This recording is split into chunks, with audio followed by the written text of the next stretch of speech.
Alright, so I got an update for you guys.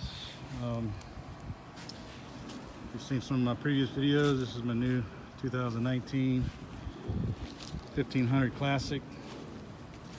It's essentially a 2018, but with the Classic emblem and usually a lot less miles. But there was a lot of questions online about these dual sub boxes for the back seat and whether they would fit.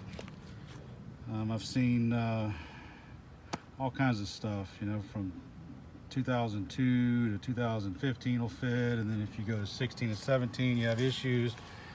But anyway, so I purchased this Bbox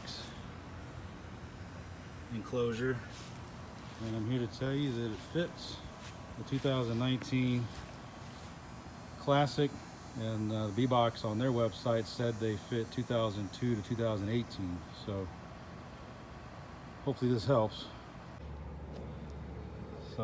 helps. In you making a decision.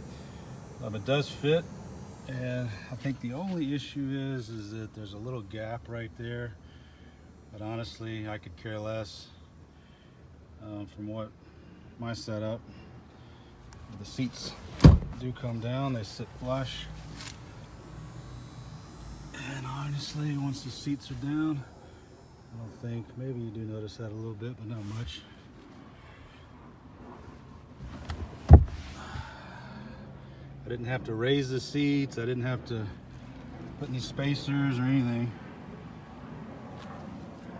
So there you go. If you're looking for a sub box for your 2019 1500 Classic, Bbox is the way to go.